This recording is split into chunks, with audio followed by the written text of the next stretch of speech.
சுவாமிநாதன் திருப்பரங்குன்றம் தீபம் தொடர்பான வழக்கில் நடந்து கொண்டது சம்பந்தமாக அவர் தன்னுடைய மத கொள்கையை, தன்னுடைய RSS கொள்கையை தன்னுடைய தீர்ப்பிலே அவர் வெளிப்படுத்துகிறார். இது நீதிபதி ஏற்றுக்கொண்ட உறுதிமொழிக்கு மாறான ஒரு அணுகுமுறை. ஆகவே இவர் பாரபட்சமாக நடந்து கொள்கிறார். தன்னுடைய சொந்த கொள்கையை தீர்ப்பிலே வெளிப்படுத்துகிறார்.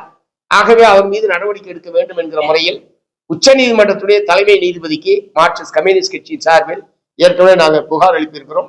மார்க்சிஸ்ட் கம்யூனிஸ்ட் கட்சி உட்பட இந்தியா கூட்டணி கட்சியினுடைய பாராளுமன்ற உறுப்பினர்கள் இம்பீச்மெண்ட் தீர்மானம் கொண்டு வருவதற்கான கடிதத்தை பாராளுமன்ற சபாநாயகரிடத்திலே கொடுத்திருக்கிறார்கள். ஆகவே சட்டப்படி என்ன வாய்ப்புகள் இருக்கிறதோ அதை பூரா நாங்கள் பயன்படுத்துறோம்.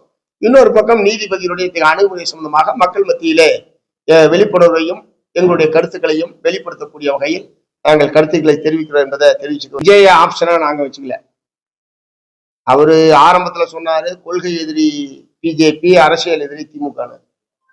கரூர் சம்பவத்துக்கு பிறகு அவர் அநேகமாக பேசின எந்த கூட்டங்கள்லையும், காஞ்சிபுரம் கூட்டமா இருக்கட்டும், புதுச்சேரி கூட்டமா இருக்கட்டும், அல்லது அவர்களுடைய பொதுக்குழுவுக்கு பிறகு அவர்கள் கொடுத்த பேட்டியா இருக்கட்டும், எதுலையும் கொள்கை எதிரியை பத்தி பேசவே இல்லை.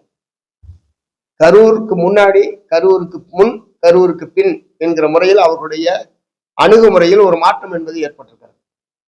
ஒருவரே கரூர் சம்பவத்தை வைத்து சிபிஐ புலனாய்வு விசாரணை எல்லாம் நடந்து கொண்டிருக்கக்கூடிய சூழ்நிலையில் மத்திய அரசாங்கத்தை எதிர்க்க வேண்டாம் என்கிற முடிவுக்கு அவர் விட்டாரா என்பது தெரியவில்லை. ஆனால் பகிரங்கமா தெரிவிக்கல.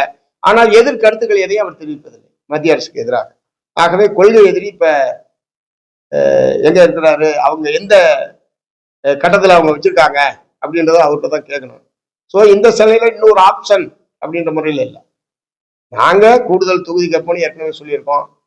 இந்த பிஜேபி அதிமுக எதிர்ப்பு என்பதில் நாங்கள் உறுதியாக இருக்கிறோம். அது எங்களுடைய தீர்மானம். திமுகவுக்காக நாங்கள் எடுத்துக்கொண்ட தீர்மானம் அல்ல. மார்க்சிஸ்ட் கம்யூனிஸ்ட் கட்சியுடைய தீர்மானத்தை நடைமுறைப்படுத்த வேண்டும் என்று சொன்னால் எங்களுக்கு பலம் இல்லை. இதற்கு ஒத்த கருத்துடைய கட்சிகளோடு சேர்ந்துதான் அந்த தீர்மானத்துக்கு நாங்கள் செயல் வடிவம் கொடுக்க வேண்டும். அந்த முறையில் அவங்களோட இருக்கும். எல்லா கட்சியுமே அதிகமாக தான் கேட்பாங்க. நாங்க மட்டும் இல்லை. குறைஞ்ச தொகுதியில போட்டியிடுறோம்னு யார் சொல்லுவாங்க? சார் கூடுதலாக தான் கேட்போம்.